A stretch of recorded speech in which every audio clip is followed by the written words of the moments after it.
Both the first reading and the gospel, the story that Jesus tells in the gospel, point out a perennial human problem.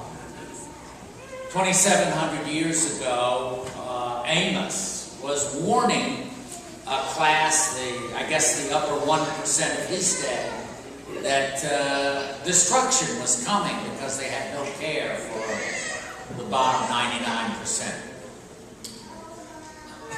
700 years later, 2,000 years ago, Jesus tells this parable, a story about a rich man and Lazarus and the difference. And it's particularly poignant because, of course, today the same situation is true, isn't it? I mean, the Father Creedon, who was pastor here before me, told me that he had read that since 2008, since the recession collapsed, the Great Recession, there has been an increase in wealth, but 90% of that wealth has gone to the top 10% of the country, and 50% of that increase in wealth has gone to the top 1%. So it's a similar situation. We're all aware of it. But the question that torments me is, what will make a difference?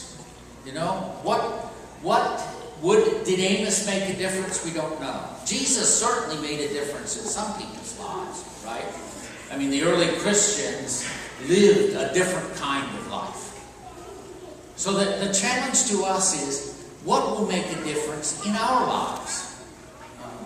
As the story that Jesus told, he said, Abraham says they have Moses and the prophets. That's another way of saying they have the Jewish scriptures. And of course, the Jewish scriptures are filled with compassion, especially the prophets, Amos you just heard, but Isaiah and Jeremiah and Ezekiel, all of them, of course, proclaiming that it is the duty and the law, Moses, in the book of Deuteronomy, so clear about welcoming the widow and the orphan and the alien, right? So, but what the story says is true. That sometimes the scriptures simply aren't compelling for us, right? Sometimes we don't read them, so they can't be compelling. But other times it seems not pertaining to us. And what's the problem? What keeps us? Well, I think perhaps even the scriptures have something to say. At least the way Jesus tells that story, the story about the rich man and Lazarus. He had 5 brothers, so there were 6 of them. And there's an impediment when everyone in your family lives the same way, right? It's a kind of what else do you know? All of my cousins, all of my aunts and uncles, all of my brothers and sisters are living in the same way. So why would you, if no one's taking knowledge of Lazarus at the gate, then, and your whole family, don't you have kind of solidarity in numbers? That's the dilemma that kind of story presents. Or another is with the whole class, everyone we know, everyone who graduated from NC State with us, everybody who went to Stanford, they're all living somewhat the same way. One of my cousins, who's a Wall Street type person, everybody he knew lived the same way, right? And this one had a $6 million house. It was normal. So, and that's an impediment, isn't it? Because if everyone you know, and certainly that's true in Washington, isn't it? I mean, if you look at this area, it costs so much really to live here that generally speaking, all of us somewhat are in the same boat. There are some hanging by a thread. But many of us are not hanging by a thread. We're living a kind of normal life. But that normal life is in contrast to the 1 out of every 4 children that's hungry in the United States, or even greater when you look at the world.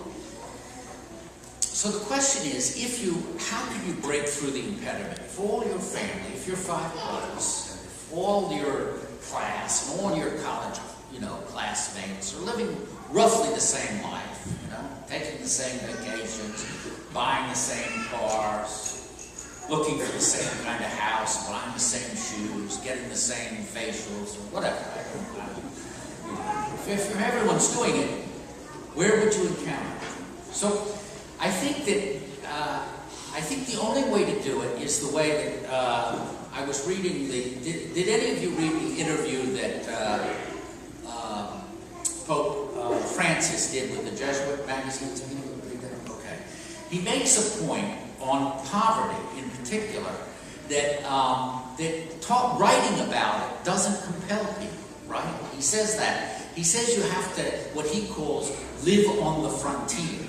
That is to say, you have to actually know poor people, more than just the person who begs on the street, or more than the person who's on the entrance to 66 with a sign. More than that. I mean, in other words, a kind of a personal encounter. He says that that's how it becomes less theoretical. That's how maybe you can break through the natural human resistance that we have toward changing our lifestyle on behalf of the Lazaruses of this world.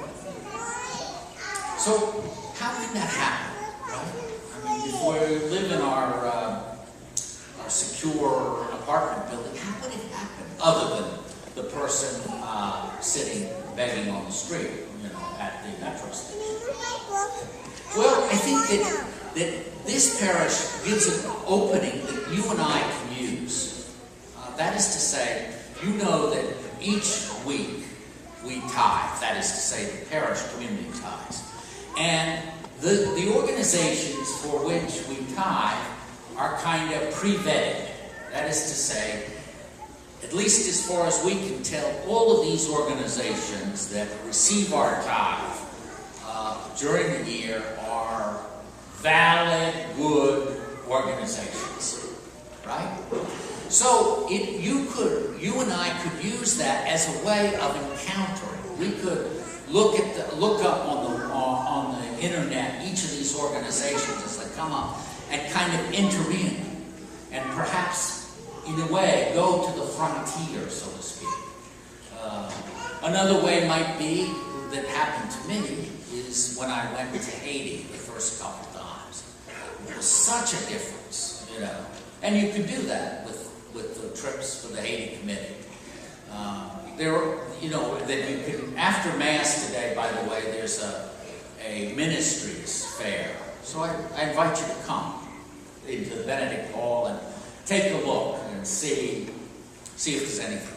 But I think that we'll never get over the impediments that keep us from just being vaccinated against this kind of thing, unless we, in a sense, live on the frontier.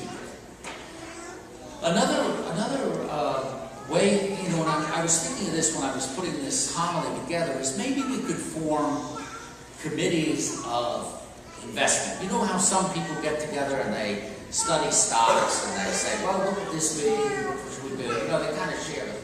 How about if those who wanted to got together and studied ways to reach out to the poor?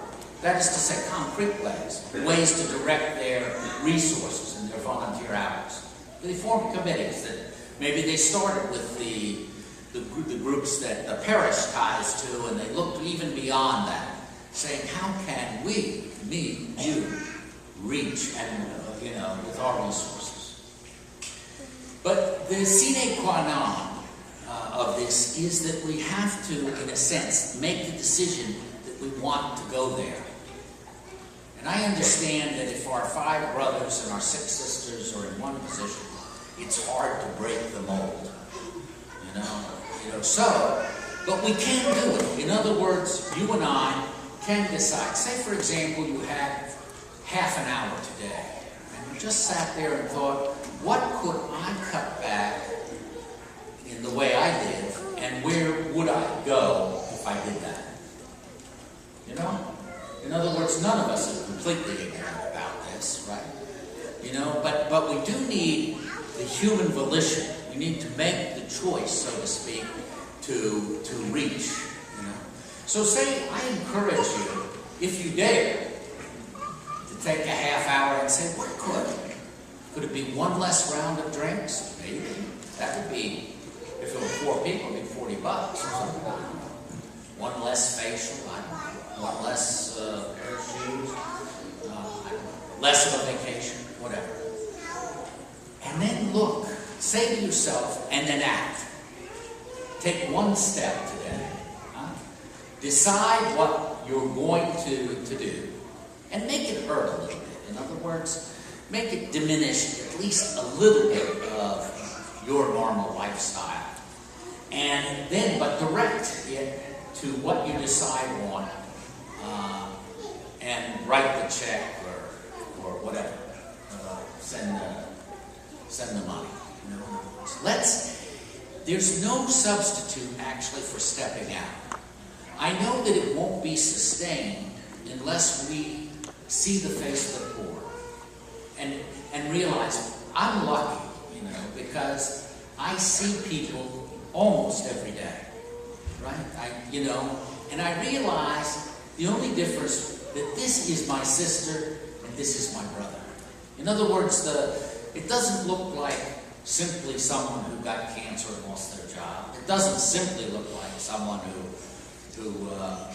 had a problem, got divorced, and then got poor or something. It looks like a human being to me.